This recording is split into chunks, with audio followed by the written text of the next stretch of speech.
கடைசியாய் நிறைவான மலைகளை பெயர்ப்பீரென்றார். தடைகள் உமக்கு எம்மாத்திரம், மரித்தோரை எழச் செய்வீரென்றார். என் நோய்கள் உமக்கு எம்மாத்திரம். தோல்வி எனக்கில்லையே, நான் தோற்று போவதில்லையே. நீர் என்னோடு இருக்கும் போது என்னாலும் வெற்றி வெற்றியே. நேச்சர் மேல சார்ந்து வனாந்தரத்திலிருந்து வர்றா. அவளை பார்க்க ஆச்சரியப்படுறான். என்னங்க இவன் ஆடு மேய்க்கிறவா, என்னங்க இவன் சாதாரண ஆளு. ஆனா நேசர் மேல சாய்ந்து இந்த வனாந்தரத்துல வர. வனாந்தரம் என்றால் உலகம். இயேசு கிறிஸ்து தான் நேசர். கையை உயர்த்தி ஒரு அல்லேலூயா சொல்லுங்க. இயேசுதான் சமாதான பிரபு. இயேசுவை எதிர்க்க யாராலையும் முடியாது. காற்றோ புயலோ பெருங்காற்றோ அடங்கி இருக்கு இயேசுக்கு. நீங்க அந்த இயேசு மேலே சார்ந்து இருக்கீங்களா? இயேசுவையே சார்ந்து இருக்கீங்களா?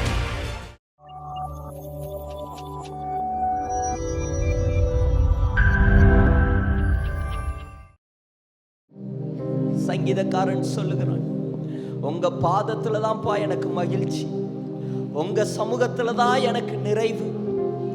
உலகத்துல எனக்கு வேற நிறைவு இல்லை. எதுவுமே என்னை திருப்தி ஆக்கல.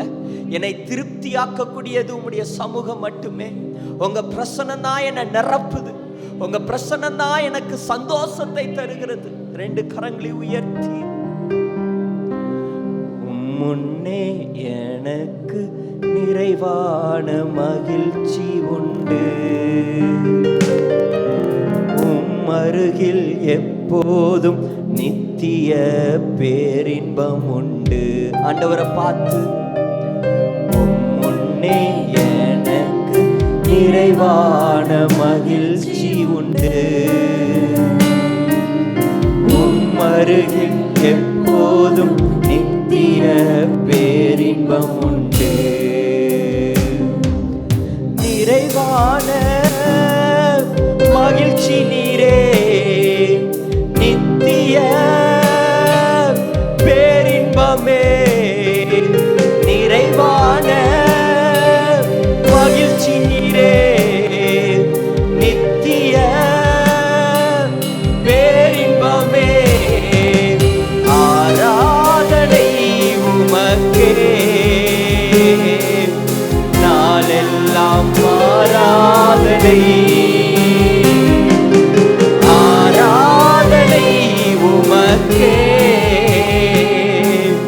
நாளெல்லாம் ஆராதனை. சேர்ந்து சொல்கவும், முன்னே எனக்கு நிறைவான மகிழ்ச்சி உண்டு, உம்மருகில் எப்போதும் நித்திய பேரின்பம் உண்டு. முன்னே எனக்கு நிறைவான மகிழ்ச்சி உண்டு, அருகில் எப்போதும் நித்திய பேரின்பம். அப்படியே ரெண்டு கரங்களை அசைத்து, ராஜாதி ராஜாவை, தேவாதி தேவனை, நன்மை செய்கிறவரை, இஸ்ரவேலின் துதிகள்ல வாசம் செய்கிறவரை உள்ளத்தின் ஆழத்திலிருந்து, என்னை காக்கும் இறைவன் நீரே, உம்மிடம் நான் அடைக்கலம் புகுவேன். ஆண்டவரை பார்த்து சொல்லுங்க, என்னை காக்கும் இறைவன் நீரே, உம்மிடம் நான் அடைக்கலம் புகுவேன். என்னையாளும் தலைவர் நீரே, உம்மையன்றி ஆசை வேறில்லை. என்னையாளும் உண்மைப்பா, உம்மையன்றி ஆசை வேறில்லை. என்னை காக்கும் இறைவன் நீரே, அரசாலும் தலைவர் நீரே. என்னை காக்கும் இறைவன் நீரே,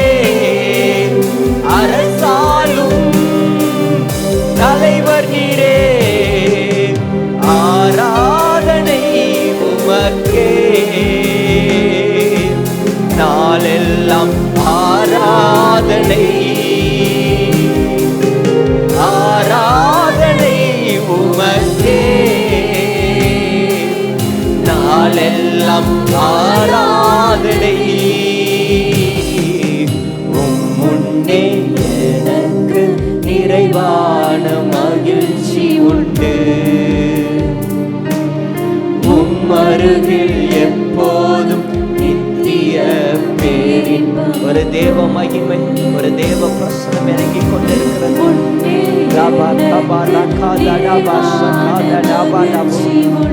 அப்பா நிரப்புகப்பா, துக்கம் மறைகிறது, கவலைகள் நீங்குகிறது இயேசுவின் நாமத்தில். எனக்குரிய பங்கு நீரே, பரம்பரை சொத்து நீரே. சொல்லுங்க, எனக்குரிய பங்கு நீரே,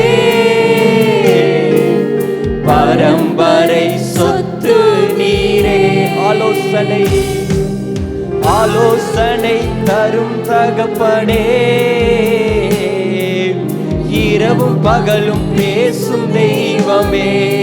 சேர்ந்து ஆலோசனை தரும் தகப்பனே, என்னோடு கூட இரவும் பகலும் பேசும் தெய்வமே.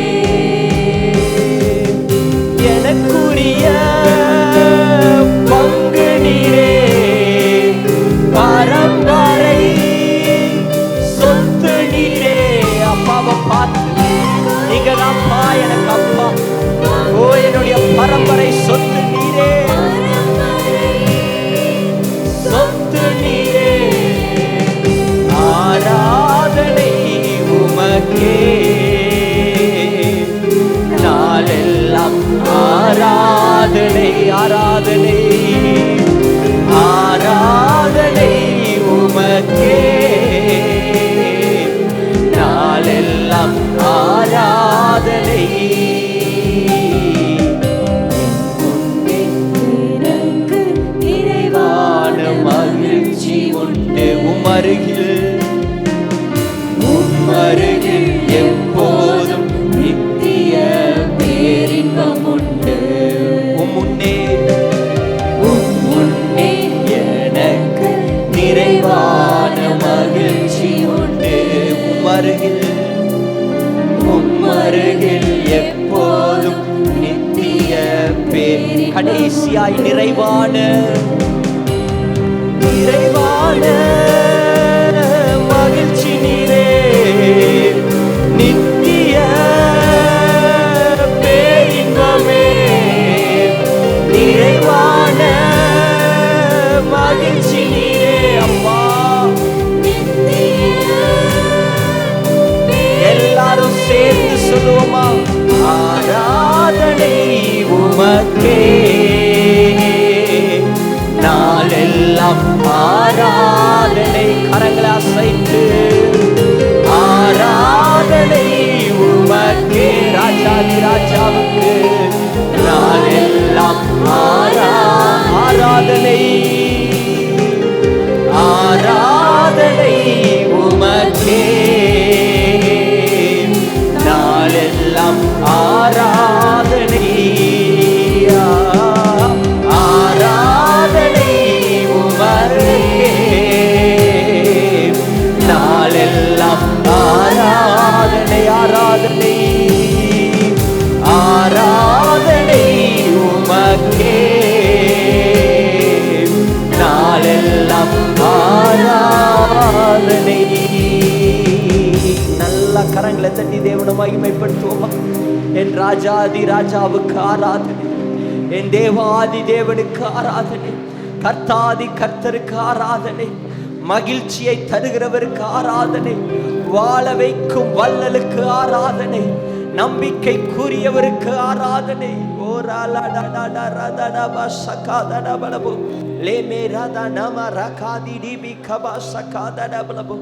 ஆண்டவர் உங்களை நடத்தின விதங்களை கொஞ்சம் யோசித்து பாருங்க.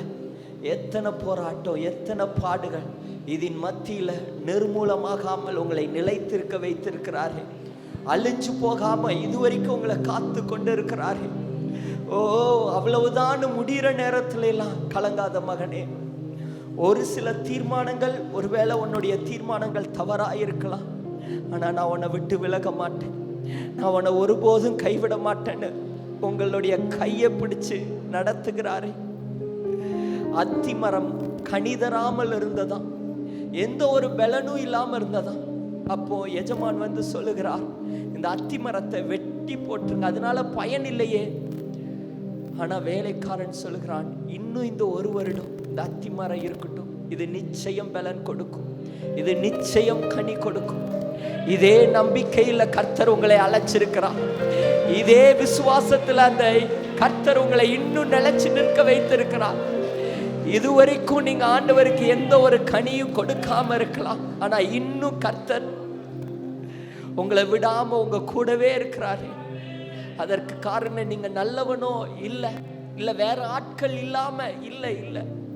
அதற்கு காரணம் என் மகன் ஒரு நாள் கனி கொடுப்பான், அவன் பாவத்தை ஜெயிப்பான், அவன் போராட்டங்களை ஜெயிப்பான், அவன் இச்சைகளை ஜெயிப்பான், அவன் உலக காரியத்தை ஜெயித்து எனக்காக அவன் ஒரு நாள் கனி கொடுப்பான்னு சொல்றதுக்காக கர்த்தர் இன்னும் உங்களை நிலைத்திருக்க பண்ணுகிறார், இன்னும் உங்களை உயிரோட வைத்திருக்கிறார்.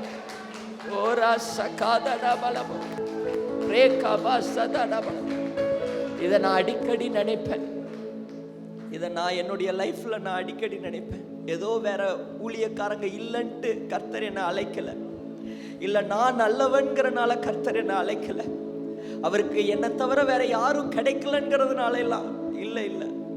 அவர் என்னை அழைச்சதுக்கு காரணம் எனக்கு அந்த தகுதி இல்லை, ஆனா அவர் அழைச்சதுக்கு காரணம் என் பையன் பிரகாசிப்பான், உண்மையுள்ளவனாயிருப்பான், உத்தமமாயிருப்பான், அநேகருடைய கண்களுக்கு முன்பதாக அவன் சாட்சியா வாழ்வான்கிறதுக்காக கர்த்தர் என்னை அழைச்சிருக்கிறார். அதற்காக தான் நிலை நிறுத்தி இருக்கிறார்.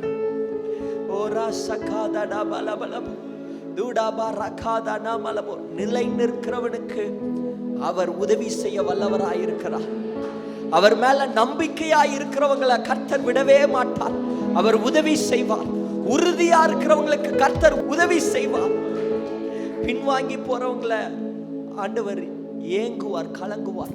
ஆனா உறுதியா இருக்கிறவங்களை பார்த்து கர்த்தர் கை தூக்கி எடுப்பார், அவர் உயர்த்தி வைப்பார், அவர் அழகு பார்ப்பார், அவர் மனம் இறங்குவார், அவர் உதவி செய்வார். ஏதோ ஒரு காரியத்தை உங்களுக்காக தேவன் செய்வார். 2 கரங்களை உயர்த்தி, என் தேவன் எனக்காய் ஏதாகிலும் செய்திடுவார், என்றாகிலும் என்னை மறந்தது உண்டா? என் தேவன் எனக்காய் ஏதாகிலும் செய்திடுவார், என்றாகிலும் என்னை மறந்தது உண்டா? என் தேவன் எனக்காய் ஏதாகிலும் செய்திடுவார், என்றாகிலும் என்னை மறந்தது உன். என் தேவன் எனக்காய் ஏதாகிலும் செய்திடுவார், என்றாகிலும் என்னை மறந்தது உண்டா? என் தேவன் எனக்காய் ஏதாகிலும் செய்திடுவார், என்றாகிலும் என்னை மறந்தது உண்டா? கிரகிக்க முடியா காரியம் செய்யும் சர்வஞானியே உம்மை ஆராதிப்பேன். கிரகிக்க முடியா காரியம் செய்யும் சர்வஞானியே உம்மை ஆராதிப்பேன். கரங்களை அசைத்து என்னுடைய இயலாமையில நீ செயல்படுவீரப்பா, உன் கரம் என்னை விலகாதிருக்கும் தகப்பனே. ஆண்டவரை பார்த்து சொல்லுங்க, எந்த சூழ்நிலையிலும் உம்முடைய கரம் என்னை விலகாது தகப்பனே. இல்லாத ஒரு சூழ்நிலை, குறைவான சூழ்நிலை, ஆனா நீங்க நடத்துறீங்கப்பா, இதை என்னுடைய கண்கள் பார்க்கிறது. ஓ ராபா சகாதனா, எப்பெல்லாம் என்னால முடியலன்னு சொல்றனோ அப்பெல்லாம் நீர் கிரியை செய்றீங்கப்பா. நீ நடத்தி வந்த விதங்கள் அற்புதம் தகப்பனே. 2 கரங்களை உயர்த்தி, இயலாமையில் நீ செயல்படுவி, உம் கரம் என்னை விலகாதிருக்கும். என் இயலாமையில் நீ செயல்படுவீர். உம் கரம் என்னை விலகாதிருக்கும். மலைகளை பெயர்ப்பீர் என்றார். தடைகள் உமக்கு எம்மாத்திரம். மரித்தோரை எழச் செய்தீர் என்றார். என் நோய்கள் உமக்கு மலைகளை பெயர்ப்பீர் என்றார். தடைகள் உமக்கு எம்மாத்திரம். மரித்தோரை எழச் செய்வீர் என்றார். என் நோய்கள் உமக்கு எம்மாத்திரம். கிரகிக்க முடியா காரியம் செய்வீர். சர்வஞானியே உமையாரா. கிரகிக்க முடியா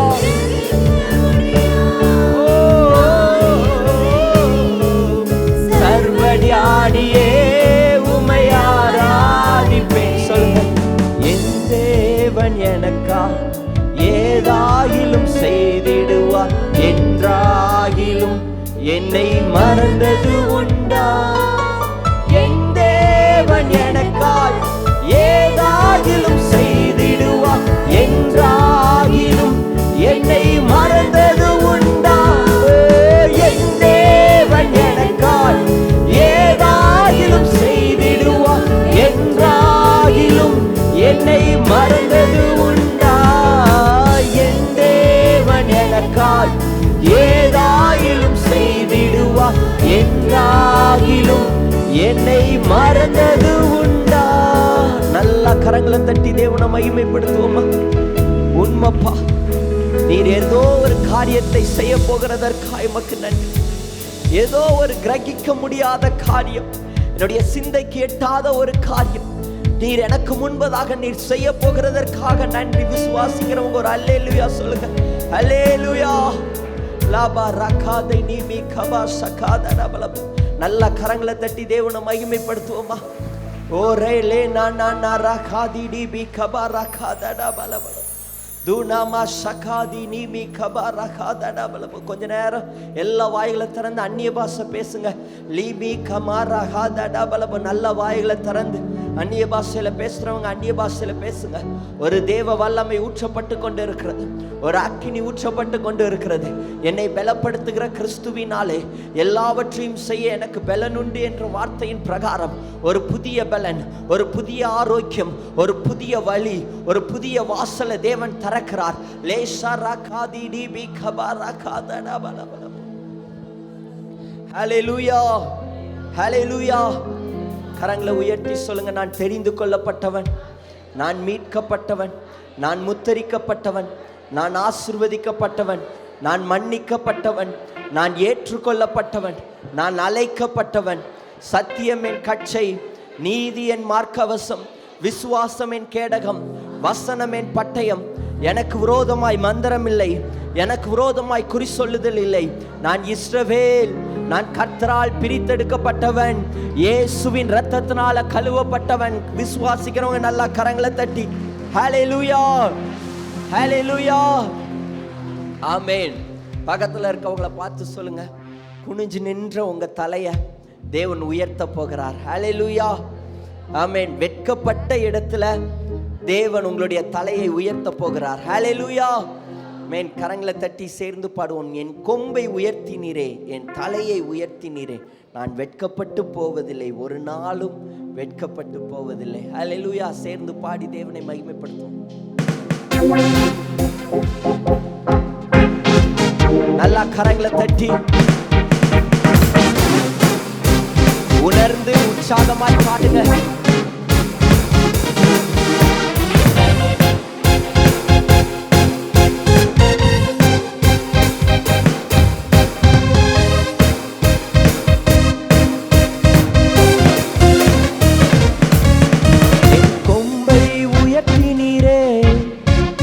தலையை உயர்த்தினீரே, என் கொம்பை உயர்த்தினீரே, என் தலையை உயர்த்தினீரே. சொல்லுங்க.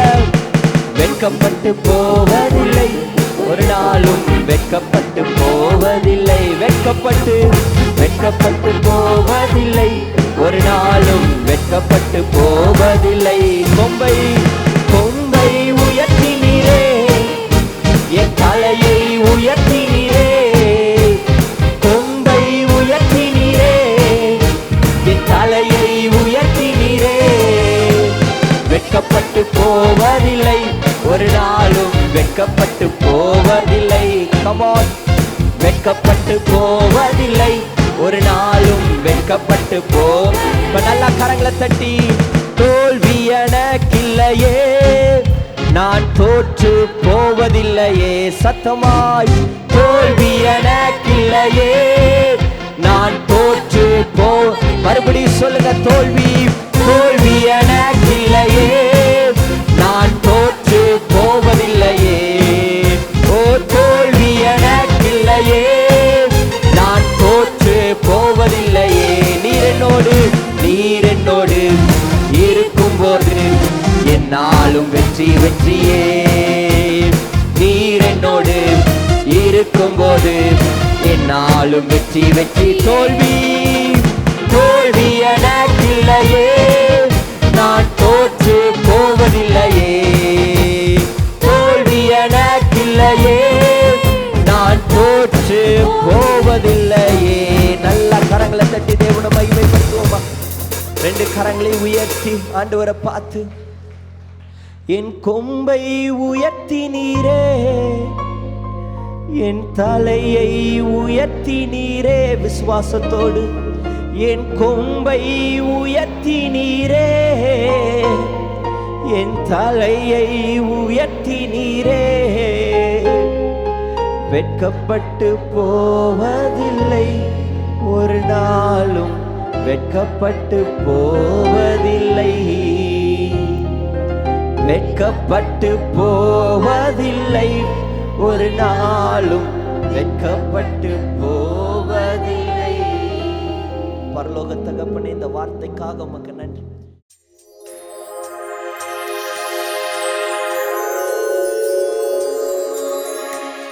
பிரசவ நேரத்தில் கூட ஆண்டவர் வந்து எனக்கு ரொம்ப உதவி. நிறையா பிரச்சனை வந்துச்சு. எனக்கு வந்து பிளேட்லெட்ஸ் வந்து கம்மியாக இருக்குதுன்னு டாக்டர் சொன்னாங்க. சுகர் வந்துருச்சு. அதுக்கப்புறம் வந்து நீங்கள் ஸ்டொமக் பெயின்லாம் வந்துச்சு. அதுலேருந்து ஆண்டவர் எனக்கு விடுதலை கொடுத்தாரு. நிறைய பேர் என்னை பார்த்தாங்க. எனக்கு முதல் பையன், நான் வந்து ரெண்டாவதுக்கு வந்து எனக்கு பொண்ணு தான் வேணும்னு சொல்லி நான் ப்ரேயர் தினமும் பண்ணுவேன். என்னை பார்த்தவங்க எல்லாம் உனக்கு வந்து பையன்தான் பிறக்கும்னு சொன்னாங்க. நான் வந்து அனுதினமும் ஜெபம் பண்ணேன், எனக்கு பொண்ணு தான் வேணும். ஏன்னா எங்கள் வீட்டில் பொண்ணு இல்லை, நான் தான் இருக்கேன், எங்கள் அத்தை தான் இருக்காங்க, எனக்கு வந்து ஒரு பொண்ணு வேணும் அப்படி சொல்லி தான் நான் அனுதினமும் ஜெபம் பண்ணேன். அவங்க எல்லாத்துக்கும் ஆண்டவர் வந்து என்னோடய ஜெபத்தை கேட்டு என் மன விருப்பத்தின்படியே எனக்கு பொன் குழந்தை கொடுத்தாரு. ஆண்டவர் கோடான கோடி நன்றி. ஆண்டவர் தாமே இந்த நேரத்தில் எனக்கு இங்கே வந்து எனக்கு சாட்சி குடும்பமாக நான் சொல்லுவேன்னு சொல்லி ஆண்டவர்கிட்ட சொல்லி ஜெபம் பண்ணிகிட்டு இருந்தேன். அதற்காக அதே மாதிரி நான் இங்கே நின்று ஜெபம் பண்ணுறதுக்கு ஆண்டவர் உதவி செஞ்சார். ஆண்டவர் கோடான கோடி நன்றி. நான் கூட அப்பப்போ குழந்தை அழுகும்போது இந்த மாதிரி பயந்தழுவா, நம்ம நைட்டெல்லாம் தூங்க மாட்டான்லாம் சொல்லி பயத்தில் நானும் இருப்பேன். பாஸ்டர் ஐயாட்ட கூப்பிட்டு, நான் இந்த மாதிரி இருக்குங்க ஐயா, அழுகுதுட்டே இருக்கா, தூங்க மாட்டேங்கிறா, திடீர்னு எந்திரிச்சு அழுகிறா அப்படின்லாம் சொல்லுவேன். ஐயா எனக்கு வேண்டி ஜெபம் பண்ணுவார்.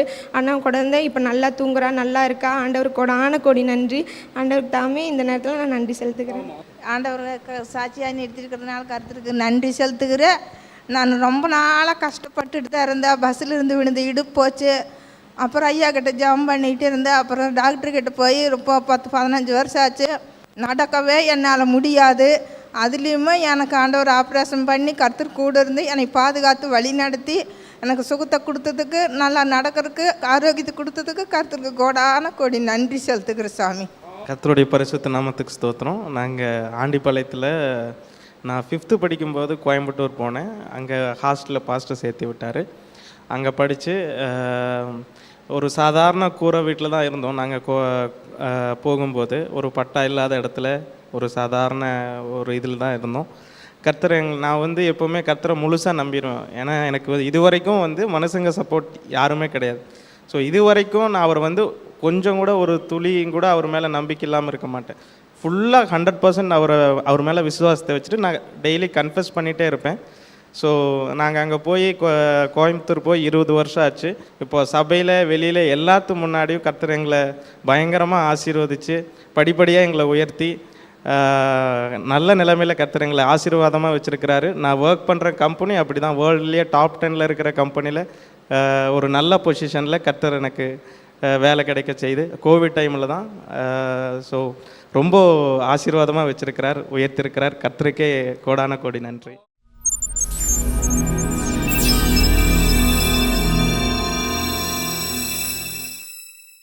உன்னத பாட்டு எழுதின புஸ்தகம் 8வது அதிகாரம் 5வது வசனத்தை நான் வாசிக்க கேட்போம். தன் நேசர் மேல் சார்ந்து கொண்டு தன் நேசர் மேல் சார்ந்து கொண்டு வனாந்தரத்திலிருந்து வருகிற இவள் யார்? வனாந்தரத்திலிருந்து வருகிற இவள் யார்? இங்க ஒரு அற்புதமான பிரமிக்கத்தக்க ஆச்சரியப்படுற ஒரு வார்த்தையை நாம் பார்க்கிறோம், வாசித்தோம். தன் நேசர் மேல் சார்ந்து கொண்டு வனாந்தரத்தில் இருந்து வருகிற இவள் யார்? ஒரு பெண்ணை குறித்து அழகாய் எழுதியிருக்கிறது. தன் நேசர் மேல் சார்ந்து கொண்டு வனாந்தரத்திலிருந்து வாராளே இவள் யார்? அருமையானவர்களே, இந்த பகுதியை நீங்க தொடர்ந்து வாசித்தா இந்த உன்னத பாட்டு ஒரு புத்தகம், ரொம்ப அருமையான புத்தகம். சாலமோனை குறித்தும் சூலமித்யாலை குறித்தும் எழுதியிருக்கிற ஒரு அற்புதமான புத்தகம். சாலமோன் ஒரு ராஜா, சமாதான பிரபாய் ஆட்சி செய்த ஒரு ராஜா. அவர்தான் நேசர். அந்த நாட்களில் உன்னத பாட்டு புஸ்தகத்தில் நேசர் யாருன்னா சாலமோன் தான். சாலமோனை சுற்றிலும் சமாதானம் இருந்தது. சாலமோன் காலத்தில் விரோதியும் இல்லை, எதிரியும் இல்லை. சாலமோனுக்கு ஜனங்கள் அடங்கி இருந்தாங்க.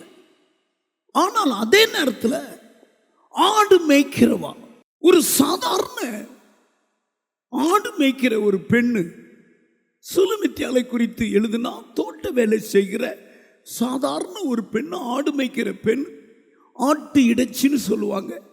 ஆனால் அவள் நேசர் மேல சார்ந்து வனாந்தரத்திலிருந்து வர்றா. அவளை பார்க்க ஆச்சரியப்படுறாங்க.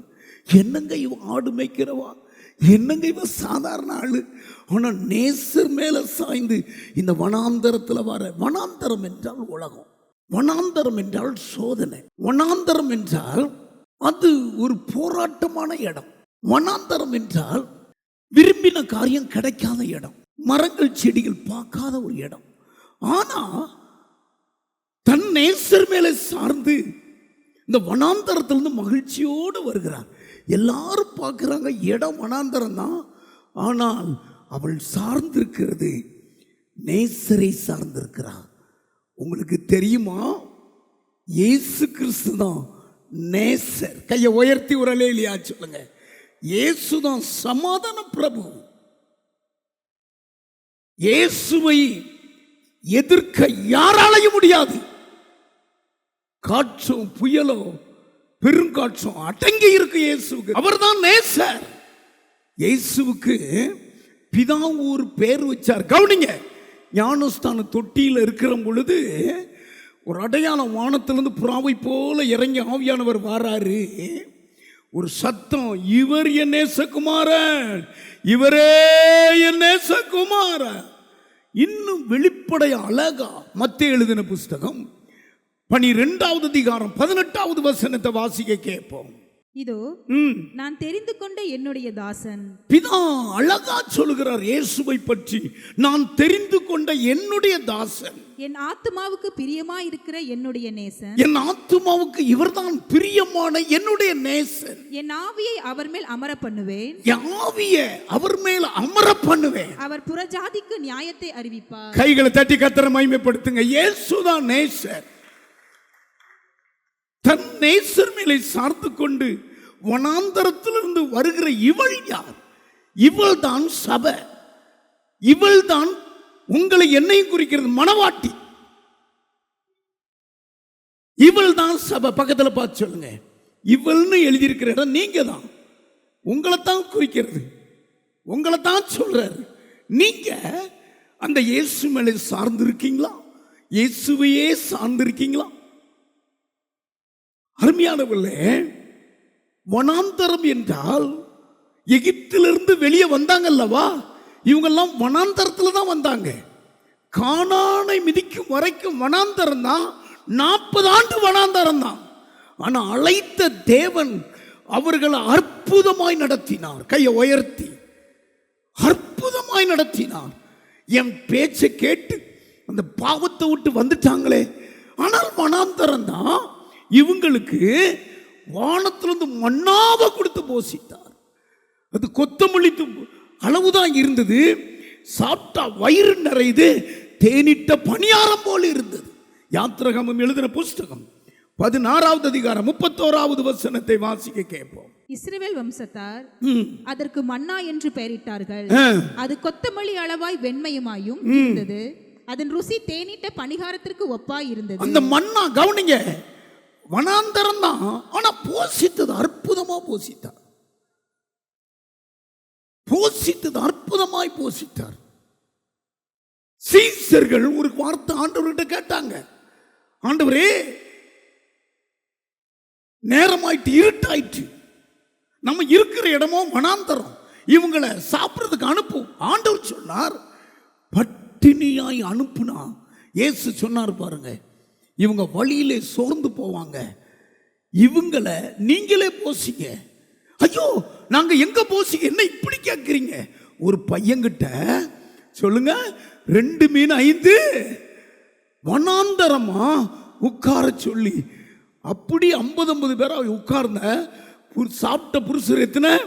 5000 பேரு. இயேசு வனாந்தரத்தில் செய்த அற்புதம் நிறையா. வனாந்தரமா, ஆனா சார்ந்திருங்க நேசரை. தன் நேசர் மேலே சார்ந்து கொண்டு இந்த வனாந்தரத்தில் வருகிற இவள் யார் எல்லாம் அப்படி ஏறிட்டு பார்க்காங்க. அவருடைய முகம் பிரகாசமா இருக்குது, அவருடைய தோற்றம் பிரகாசமா இருக்கிறது, காண்டா மிருகத்துக்கு ஒத்த பலன் அவளுக்கு இருக்கிறது. அவளை யாராலையும் அவளுடைய நம்பிக்கை எடுக்க முடியல. அவள் தன் நேசர்ல சார்ந்திருக்கிறான். அந்த நேசர் தான் இயேசு. கைகளை உயர்த்தி, அருமையான மகளே, நேசர்ல சார்ந்திருக்கீங்களா? இயேசுவை சார்ந்திருக்கீங்களா? உங்களை உச்சிலிருந்து கால் வரைக்கும் உடுத்தி வைக்கிறது அவருடைய பொறுப்பாகவே இருக்கும். சகலவற்றையும் அவர் பொறுப்பெடுத்துக் கொள்வார். எகிப்திலிருந்து வெளியேறின உடனே ஆகாரம் கொடுத்தாரே, குடிக்கிறதுக்கு தண்ணீர் எங்க கொடுத்தார் தெரியுமா? கண்மலையை பார்த்து பேசு பண்ணார். கண்மலைக்குள்ளதான் தண்ணியை வச்சிருந்தார். என்னாகமம் எழுதின புஸ்தகம் 20வது அதிகாரம் 8வது வசனத்தை வாசிக்க கேட்போம். நீ கோலை எடுத்துக்கொண்டு நீயும் உன் சகோதரனாகிய ஆரோனும் சபையாரை கூடி வர செய்து அவர்கள் கண்களுக்கு முன்னே கண்மலையை பார்த்து பேசுங்கள். கண்மலையை பார்த்து பேசு. அப்பொழுது அது தன்னிடத்தில் உள்ள தண்ணீரை கொடுக்கும். கண்மலைக்குள்ள மறைச்சிருக்குப்பா தண்ணி. நீ பேசுனா அது கட கட கடன்னு தண்ணியை கொட்டும். எத்தனை பேர் சாப்பிட்டாங்க தெரியுமா? எத்தனை பேர்? ஆமா, 30 லட்சம் ஜனங்கள் தாகம் தீர்த்தாங்க. மன்னா 30 லட்சம் ஜனங்களை போஷித்தது. என்ன வனாந்தரம், ஆண்டவர் சொல்லி வந்துட்டாங்க, தாகத்தை அப்படி தீர்த்தார். இன்னொரு வார்த்தை சொல்றேன், வனாந்தரத்தில் 40 ஆண்டு அவனுடைய வஸ்திரமும் பழசா போகல, போட்ட பாதரட்சமும் பழசா மாறல. வளர வளர வஸ்திரம் வளர்ந்தது, நடக்க நடக்க புதிய செருப்பு மாதிரியே இருந்தது. உபாகமம் எழுதின புஸ்தகம் 29வது அதிகாரம் 5வது வசனத்தை நான் வாசிக்க கேட்போம். கர்த்தராகிய நான் உங்கள் தேவன் என்று நீங்கள் அறிந்து கொள்ளும்படிக்கு, உங்கள் தேவன் என்று அறிந்து கொள்ளும்படிக்கு நான் 40 வருஷம் உங்களை வனாந்தரத்தில் நடத்தினேன். எவ்வளவு அழகா சொல்றார் பாருங்க. உங்களை நடத்தினேன், என்ன நம்பி கவனிங்க. கர்த்தர் உங்களை எகிப்திலிருந்து விடுதலை ஆக்குறாருன்னு சொன்னோன்னா வந்துட்டீங்களே, உங்களை நான் விடுவேனா? பார்வோன் சிரிச்சான், ஏளனம் பண்ணலாம். வனாந்தரத்தில் செத்து மடிச்சிருவாங்க. வனாந்தரத்தில் இத்தனை பேருக்கு எங்க கிடைக்கும்? இங்க ராஜ சாப்பாடு, வேலை கஷ்டம் தான், ஆனா சாப்பாடு கரெக்டா. பரியாசம் பண்ணா சத்துரு, வனாந்தரத்தில் மறிச்சிருவாங்கன்னா. ஆண்டவர் பாருங்க அழகா வஸ்திரம் உடுத்தினாரு. ஆண்டவர் பாருங்க அழகா செருப்பு கொடுத்தார். கீழே வாசிமா. உங்கள் மேலிருந்த வஸ்திரம் பழைதாய் போகவும் இல்லை. ஒரு நாள் 2 நாள் இல்லைங்க, 40 வருஷம். மாற்றினதாக இல்லை, அந்த வஸ்திரம் போட்ட வஸ்திரத்தோடு வெளியே வந்தாங்க. அது மின்னிக்கிட்டே இருக்கிறது. ஒவ்வொரு நாளும் மண்ணான் வெளுக்கிற வெளிச்சத்தை விட அந்த வஸ்திரத்தில் வெளிச்சம் உதிக்குது, வெளிச்சமா இருந்தது. கீழே வாசிங்க.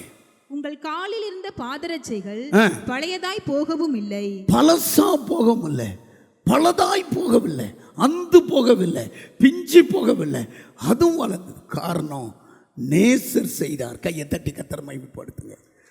நேசரை சார்ந்திருக்கீங்களா? நீங்க நேசரை சார்ந்திருக்கீங்களா? நேசர் இதை செய்தார். புதிய ஏற்பாட்டில் அவர் தான் இயேசு. அவரையே நீங்க சார்ந்துருங்க. பணத்தேவைக்கு 10 காரியம் கடகடன்னு சொல்ல போறேன். பணத்தேவையா? இயேசுவையே சார்ந்துருங்க. திரும்பி பாருங்க, அற்புதம் நடக்கும். சுகமா வியாதியா? இயேசுவையே சார்ந்துருங்க. திரும்பி பாருங்க, வியாதி சுகமாயிரும். அல்லேலூயா. வேலை கிடைக்கலையா? இயேசுவை சார்ந்துருங்க.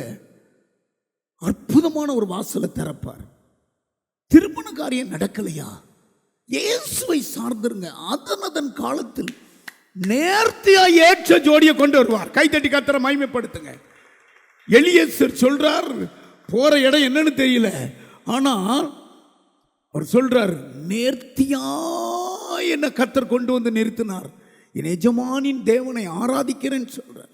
பெத்துவேல் வீட்டுக்கு நேர்த்தியாய் கொண்டு போனார். ரெபேக்காளுக்கு நேராக ஆவியானவர் சரியாய் நடத்தினார். குழந்தை பாக்கியம் இல்லையா? ஆண்டவரை சார்ந்துருங்க. இல்லை அவங்க பச்சைலை கொடுக்காங்க அது நிற்கும். இல்லை, கர்த்தர் இஸ்ரவேலை ஒரு நாளும் மல்ட்டா ஆக்குனதே கிடையாது. மிருகங்கள் கூட, இஸ்ரவேல் ஜனங்கள் வளர்க்கிற மிருகங்கள் கூட மலடானதில்லை. கர்த்தரை சார்ந்துருங்க. அழகான குழந்தைகளை கர்த்தர் தருவார். அல்லேலூயா. அற்புதங்கள் நடக்கணும், அதிசயங்கள் நடக்கணும். கர்த்தரையே சார்ந்துருங்க. அதிசயம் நடக்கணும், ஆசீர்வாதம் வரணும். கர்த்தரையே சார்ந்துருங்க. நம்முடைய தேவன் வனாந்தரம் தான் அதை செழிப்பாக்குவார். கடுவெள்ளி கழித்து மகிழ்ச்சியை உண்டுவாக்குவார் வனாந்தரத்தில். ஆனால் நீ யாரை சார்ந்திருக்கிற?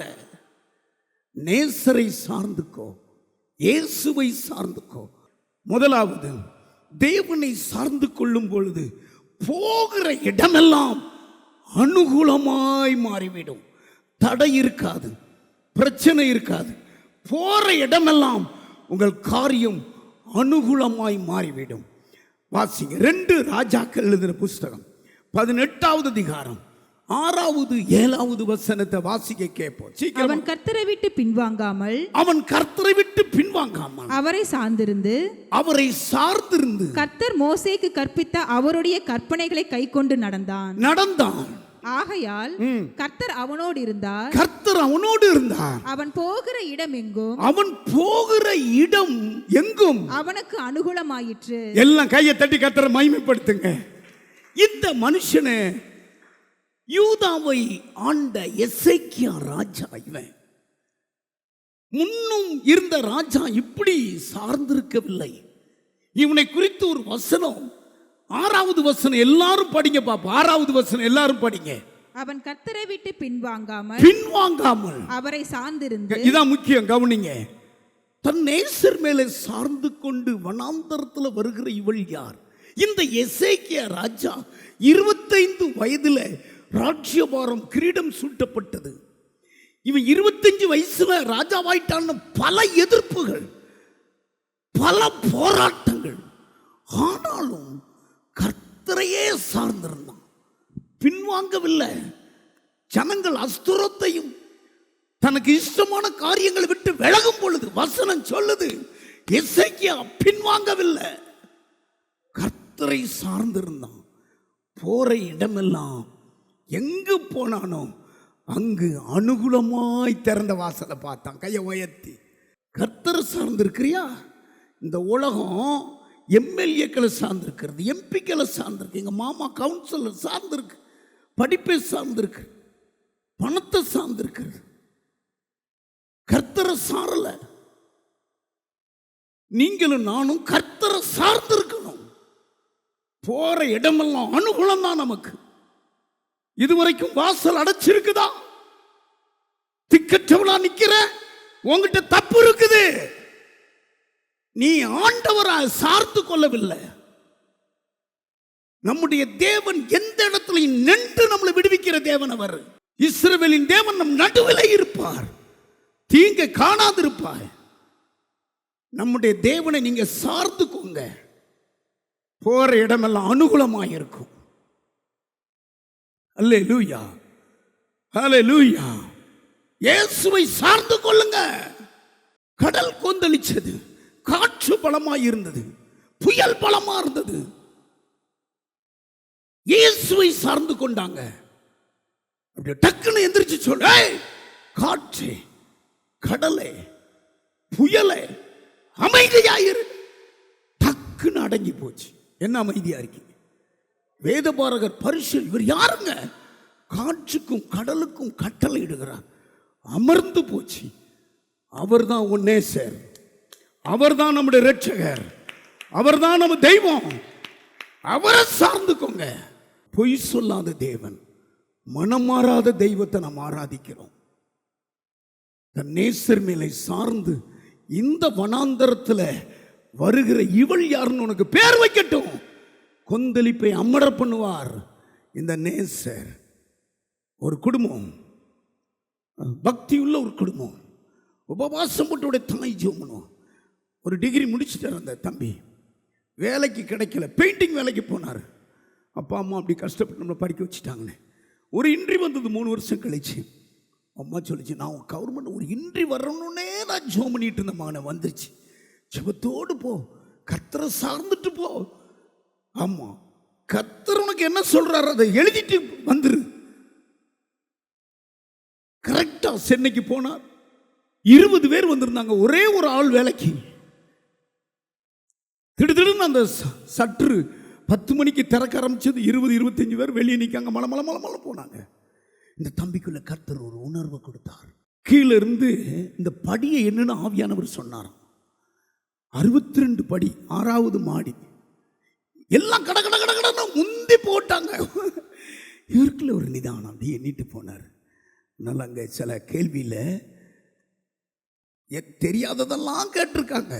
ஆனால் நீங்கள் ஏறி வந்த படி எத்தனைன்னா 62. இவன் தான் எழுதி வச்சான். அவனுக்கு இந்த போஸ்டிங். அமைதி, கையற்ற மைக்கை பிடிச்சினா கர்த்தரை, வேற பெரிய கேள்வியெல்லாம் கிடையாது. கர்த்தரை மட்டும் நீங்கள் சார்ந்திருந்தா இடையூறு பண்ண முடியாது, விரோதி அங்க நிற்க முடியாது. நேசரை நீங்க படிச்சு பாருங்க. சாலமோன் காலத்தில் அதை படிச்சுக்கிறீங்களா? சாலமோன் காலத்தில் இடையூறும் கிடையாது, எதிரியும் கிடையாது, அடங்கி இருந்தாங்க. அனுகூலமாய் வாசலை சாலமோனுக்கு திறந்தார். நீ அந்த நேசரை சார்ந்துக்கோ, உனக்காக அனுகூலமான வாசலை திறப்பார். கையை உயர்த்தி ஹல்லேலூயா. 2வது, தேவனை சார்ந்திருக்கும் பொழுது எளிதாக நீங்க ஜெயிச்சிடலாம். எளிதாக உங்களுக்கு வெற்றிக்கு போட்டு சிரமப்பட்டுக்கிட்டு முட்டிக்கிட்டு மோதிக்கிட்டு இருக்க வேண்டியதில்லை, ஈஸியா ஜெயிச்சிடலாம். உன் கூட இருந்து ஜெயிக்கிறவர் அவர், நீ ஜெயிக்கிறது இல்லை. நீ சும்மா இரு, யுத்தம் என்னுடையது. ஆமா, கர்த்தராகிய இயேசு கிறிஸ்துக்கு ஒரு பெயர் இருக்கிறது, ஜெயம் கொடுக்கிற தேவன். 2 நாளாகமம் 13வது அதிகாரம் 18வது வசனத்தை நான் படிக்க கேட்போம். அப்படியே இஸ்ரவேல் புத்திரர் அக்காலத்திலே தாழ்த்தப்பட்டார்கள். அக்காலத்திலே தாழ்த்தப்பட்டார்கள். யூதா புத்திரரோ தங்கள் பிதாக்களின் தேவனாகிய கர்த்தரை சார்ந்து கொண்டு, கவனிங்க எவ்வளவு அழகா எழுதியிருப்பார்கள். யூத புத்திரரோ தங்கள் பிதாக்களின் தேவனாகிய கர்த்தரை சார்ந்து கொண்டதினால் மேற்கொண்டார்கள். அவர்கள் மேற்கொண்டார்கள். தலைக்கு மேல கை தட்டுங்க.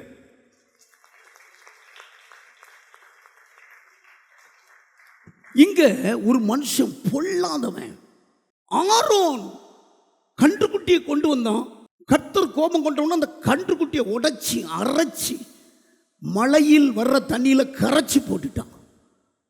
இப்போ யெரொபெயாம், இவன் சாலமோனின் கூட்டத்தில் வேலையாளா வந்தவன்.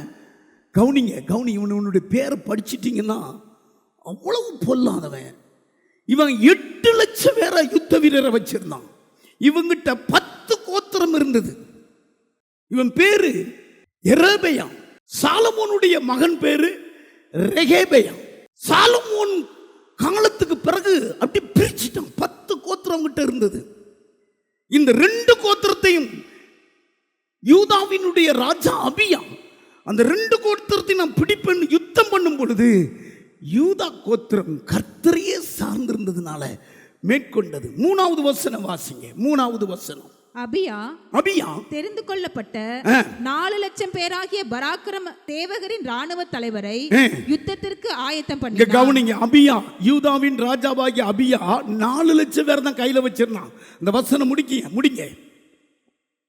எரோபெயாம் தெரிந்து கொள்ளப்பட்ட 8 லட்சம் பேராகிய பலத்த பராக்கிரமசாலியை அவனுக்கு எதிராக யுத்தத்திற்கு நிறுத்தினான். இங்க பாருங்க, அபியா கிட்ட 4 லட்சம் ஜனங்கள் தான். இது யூதாவின் ராஜாவாகிய அபியா.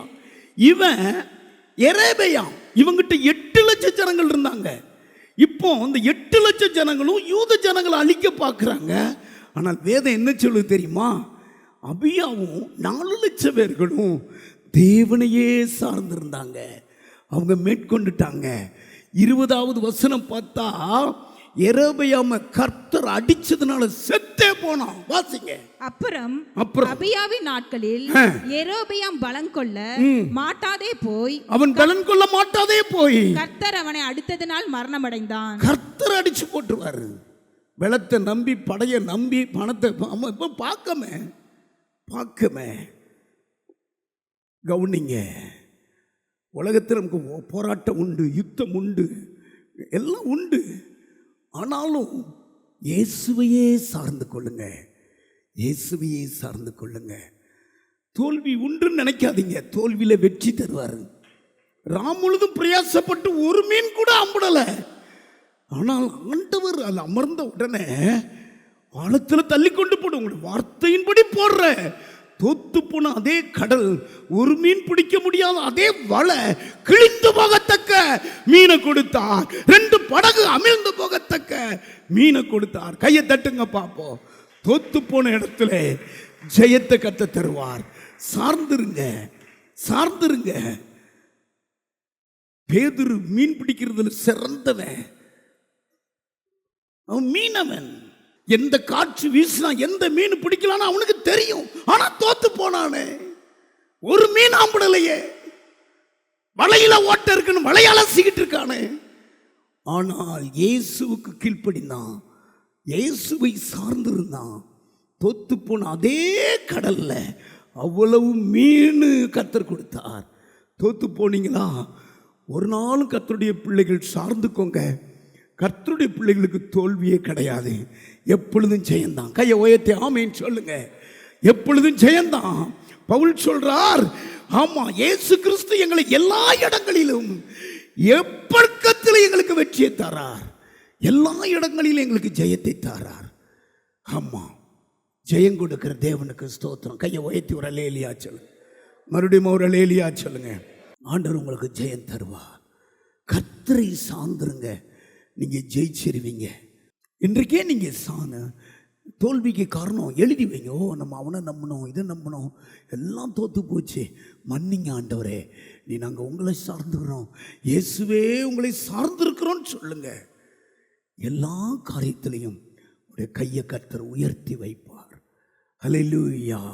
வேதம் சொல்லுகிறது, கர்த்தருடைய பிள்ளைகள் எந்த இடத்துலையும் எல்லா இடங்களிலையும் எங்களை வெற்றி சிறக்க பண்ணினார் என்று பவுல் சொல்லுகிறார்.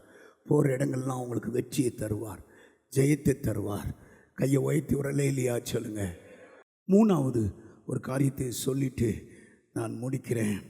தேவனை சார்ந்து கொள்ளும் போது இருள் வெளிச்சமாய் மாறிடும். ஏசாயா எழுதின புஸ்தகம் 50வது அதிகாரம் 10வது வசனத்தை நான் வாசிக்க கேட்போம். உங்களில் எவன் கர்த்தருக்கு பயந்து அவருடைய தாசனின் சொல்லை கேட்டு தனக்கு வெளிச்சம் இல்லாததினால் இருளிலே நடக்கிறானோ அவன் கர்த்தருடைய நாமத்தை நம்பி, பாருங்க அதில் எழுதியிருக்கு, அவன் கர்த்தருடைய நாமத்தை நம்பி தன் தேவனை சார்ந்து கொள்ள கடவன்.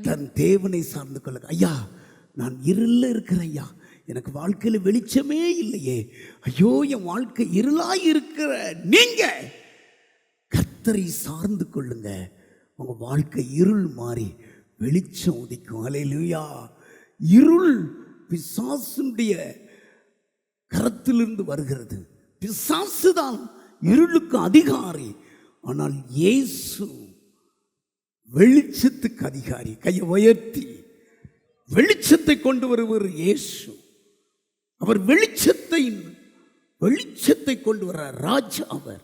யோவான் எழுதின புஸ்தகம் 1வது அதிகாரம் 4வது வசனத்தை வாசித்தீங்கன்னா, அவருக்குள் ஜீவன் இருந்தது. அவருக்குள், பக்கத்துல பார்த்து சொல்லுங்க, இயேசுவுக்குள் ஜீவன் இருந்தது. அந்த ஜீவன் மனுஷருக்கு ஒளியா இருந்தது. எல்லாம் கையை தட்டி அதுதான் ஒளி. அந்த ஒளியை மனுஷன் பெற்றுட்டா போதும். இருளை மிதிப்பான், பாம்பை மிதிப்பான், சர்ப்பத்தை மிதிப்பான், பிசாசை எதிர்ப்பான். அவனுடைய ஒளி இருள் மேற்கொள்ளவே முடியாது. வாசித்து முடிச்சிருங்க. அந்த ஒளி இருளிலே பிரகாசிக்கிறது. இருளில் இந்த உலகம் இருள் தான். இருளில் வெளிச்சம் கொடுத்துக்கிட்டே இருக்கும். அந்த ஒளி இருளிலே பிரகாசிக்கிறது. இருளானது அதை பற்றி கொள்ளவில்லை. எல்லாரும் எந்திரிச்சு நெல்லுங்க, தலையில கை வைங்க. இருள் ஒருபோதும் கர்த்தருடைய பிள்ளையை தொட முடியாது. இருளில் நடக்கிற நீங்க அவரை சார்ந்திருங்க. சொல்லுங்க, எனக்கு வெளிச்சம் வேட்டும்னு கேளுங்க. கர்த்தர் இதற்காகத்தானே தன்னுடைய சரீரத்தை சிலுவைக்கு கொடுத்தார், ரத்தம் சிந்த கொடுத்தார். ஓ, கர்த்தரை சார்ந்து இருளில வெளிச்சம் உதிக்கும். இருளில் இருந்த ஜனங்கள் பெரிய வெளிச்சத்தை கண்டார்கள். அந்த இருள் அவளை மேற்கொள்ள முடியவில்லை. அந்த வெளிச்சமாகிய இயேசு, அது மனுஷனுக்கு ஒளியாய் வந்த அந்த இயேசு. தலையில கை வச்சு ஜெபம் பண்ணுங்க, தலையில கை வைங்க. அந்த வெளிச்சம் வரட்டப்பா. ஆண்டவரே, உம்மை சார்ந்து இருக்கிறோம், எங்களுக்கு வெளிச்சம் கிடைக்கட்டும். உம்மை சார்ந்து இருக்கிறோம், எங்களுக்கு ஜெயம் கிடைக்கட்டும். உங்களை சார்ந்து இருக்கிறோம், எங்களுக்கு ஆண்டவரே அனுகூலமான வாசலை தரங்க. கர்த்தருடைய வல்லமை இறங்குகிறது, கர்த்தருடைய வல்லமை இறங்குகிறது, கர்த்தருடைய அக்கினி இறங்குகிறது, கர்த்தருடைய பிரசன்னம் இறங்குகிறது. சகோதரி பாக்கியா, உங்க மேல சிலுவையின் ரத்தத்தை கர்த்தர் தெளிக்கிறார். சிலுவையை பாருங்க, சிலுவையை பாருங்க. உனக்காக இருளடைஞ்ச இயேசுவை பாருங்க. உனக்கு தன்னுடைய வெளிச்சத்தை கொடுக்கும்படி அவர் இருளுக்குள்ளே இருந்தாரு. அந்தகாரம் அவரை நிரப்பியது. அவர்தான் இயேசு, உனக்கு வெளிச்சம் கொடுக்கிற இயேசு. ராகாரா பிரதர் அசோக், கர்த்தருடைய வல்லமை இறங்கி இருக்கிறது. பிரதர் குமார், கர்த்தருடைய வல்லமை இறங்குறது. தலைக்கு மேல கை தட்டி, இயேசுவே உம்மை சார்ந்து கொள்றேன், எனக்கு இவ்வளவு தேவை. சொல்லுங்க, இந்த பிரசங்கத்தை வாயில அறிக்கை பண்ணுங்க. உம்மை சார்ந்து கொள்ளுகிறேன், இந்த உலகத்துல உம்மை சார்ந்து கொள்ளுகிறேன், இந்த வனாந்தரத்துல உம்மை சார்ந்து கொள்ளுகிறேன். கடன் பிரச்சனையில இருக்கிற, சோதனையில இருக்கிற, வியாதியில இருக்கிற, உம்மை சார்ந்து கொள்ளுகிறேன். இந்த எசேக்கியா ராஜா கவுனிங்க, வியாதி வந்தது. ஏசாயா வந்து சொல்லிட்டார், வீட்டுக்காரத்தை ஒழுங்கு பண்ணி சாக போற. ஆனால் அவர் ஜெபம் பண்ணார். உடனே ஆண்டவர் சொல்றாரு, அவன் வீட்டுக்கு போ, அவன் ஜெபத்தை கேட்ட, உன்னை குணமாக்குற 3வது நாள் நீ ஆலயத்துக்கு போவ, 15 ஆண்டு கூட்டி கொடுக்கிறேன்னு சொல்லு. இந்த எசேக்கியாவுக்கு இப்படி அனுகூலமான வாசலை திறந்தார். கையை உயர்த்தி, உங்க வியாதியை உங்களை விட்டு நீக்கி போடுவார். எசேக்கியா பின்வாங்கவில்லை. இதுவரைக்கும் நீ பின்வாங்கி இருந்தா இப்பொழுது அழு, ஆண்டவரிடத்துல மனஸ்தாபப்படு. இந்த விஷயத்துல பின்வாங்கிட்ட, இந்த விஷயத்துல மனுஷனை நாடி போயிட்ட, என்னை மன்னிங்க ஆண்டவரே. கர்த்தருடைய வல்லமை இறங்குகிறது, கர்த்தருடைய வல்லமை இறங்குறது, கர்த்தருடைய அக்கினி இறங்குறது. ஓ ஈஸ்வரி, உங்க மேல இறங்குறது. ராபா ராதா பாப்பாத்தி உங்க மேல இறங்குறது. லதா முருகேஷ், கர்த்தருடைய வல்லமை உங்க மேல இறங்குறது. பெற்றுக்கொள்ளுங்க. ஜெபராஜ், கர்த்தருடைய வல்லமையை பெற்றுக்கோ. இந்த செய்தி எனக்கு தான் சொன்னார். சிலுவை ரத்தம் உங்க மேல தெளிக்கப்படுகிறது. தன்னேசர் மேலே சார்ந்து இந்த வனாந்தரத்தில் வருகிற இவள் யார்? இவதான் மனவாட்டி. வனாந்தரமா இருந்தாலும் தன் நம்பிக்கையெல்லாம் தேவன் மேல வைத்திருந்தா இவள் முகம் பிரகாசித்தது. கையை வைத்து காட்டுங்க. அன்பார்ந்தவர்களே, ஒவ்வொரு ஞாயிற்றுக்கிழமையும் ஏராளமான ஜனங்கள் நமது ஆலயத்திற்கு வந்து விடுதலை, சுகம், ஆசிர்வாதம் மற்றும் சமாதானம் பெற்று செல்கின்றனர். நமது சபையின் ஆராதனை நேரங்கள்: ஒவ்வொரு ஞாயிற்றுக்கிழமை தோறும் 1ஆம் ஆராதனை அதிகாலை 5 மணிக்கும், 2ஆம் ஆராதனை காலை 7 மணிக்கும், 3ஆம் ஆராதனை காலை 9 மணிக்கும், 4ஆம் ஆராதனை மாலை 6:30 மணிக்கும் நடைபெறும். முதல் 3 ஆராதனைகளையும் நீங்கள் நேரடியாக சபையின் யூடியூப் வலைதளத்தில் உள்ள ஐபிஎச் சர்ச் கிணத்துக்கடவு சேனலில் உலகத்தின் அனைத்து பகுதிகளிலும் இருந்து பார்த்து பயனடையலாம். சிறுவர்களுக்கான ஓய்வு நாள் பள்ளி முதலாம் ஆராதனையில் காலை 6 மணிக்கும், 2ஆம் ஆராதனையில் காலை 8 மணிக்கும், 3ஆம் ஆராதனையில் காலை 10 மணிக்கும் நடைபெறும். வாலிபர் கூடுகை ஒவ்வொரு மாதமும் முதல் ஞாயிற்றுக்கிழமை அன்று காலை 9 மணிக்கு வாலிபர்களுக்கான விசேஷித்த கூடுகை நடைபெறும். எண்ணெய் பூசி சுகமளிக்கும் வாக்குத்தத்த ஆராதனை ஒவ்வொரு மாதத்தின் 1ஆம் தேதி அதிகாலை 5 மணிக்கும் காலை 10 மணிக்கும் நடைபெறும். கட்டுகளை அவிழ்க்கும் உபவாச ஜெபம் ஒவ்வொரு மாதமும் 3ஆம் வெள்ளிக்கிழமை காலை 10 மணிக்கு நடைபெறும். இதில் ஒவ்வொருவருக்காக தனிப்பட்ட முறையில் பிரார்த்தனை ஏறெடுக்கப்படும். விடுதலை உபவாச ஜெபம் ஒவ்வொரு மாதமும் கடைசி சனிக்கிழமை அன்று காலை 10 மணிக்கு நம் தேசத்திற்காக பாரத்தோடு ஜெபங்கள் ஏறெடுக்கப்படும். ஒவ்வொரு வியாழக்கிழமை தோறும் ஆண்களுக்கான ஜெப கூடுகை புதிய ஆலயத்திலும், பெண்களுக்கான ஜெப கூடுகை பழைய ஆலயத்திலும் மாலை 7 மணிக்கு நடைபெறும். ஒவ்வொரு புதன்கிழமை அன்றும் வாலிப சகோதரர்களுக்கான ஜெப கூடுகை மாலை 7 மணிக்கு நடைபெறும். ஒவ்வொரு ஞாயிற்றுக்கிழமை அன்று வாலிப சகோதரிகளுக்கான ஜெப கூடுகை மாலை 5 மணிக்கு ஜூம் மீட்டிங்கில் நடைபெறும். நமது சபையில் தினமும் காலை 10 மணி முதல் 2 மணி வரை சபைக்காகவும் தேசத்திற்காகவும் ஜெபங்கள் ஏறெடுக்கப்படும். இக்கூட்டங்களில் கலந்து கொண்டு தேவ ஆசீர்வாதம் பெற யாவரையும் அன்புடன் அழைக்கிறோம். எங்களது முகவரி ஐபிஏ ஜெப ஆலயம், சர்வம் தியேட்டர் பின்புறம், பொள்ளாச்சி மெயின் ரோட், கிணத்துக்கடவு 642109. ஜெப உதவிக்கு 9443435618 9488873284. டிவி நிகழ்ச்சிகள் நமது சபையின் மூலம் பொள்ளாச்சி முழுவதும் 24 மணி நேரமும் ஜேகிங் டிவி ஒளிபரப்பப்படுகிறது. விகே செட்டப் பாக்ஸில் 112வது சேனலிலும், டிசிசிஎல் செட்டப் பாக்ஸில் 152வது சேனலிலும், எஸ்சிவி செட்டப் பாக்ஸில் 217வது சேனலிலும், டாக்ஸ் செட்டப் பாக்ஸில் 62வது சேனலிலும் நமது சபையின் பாடல்கள், ஆராதனைகள், செய்திகள் ஒளிபரப்பப்படுகிறது.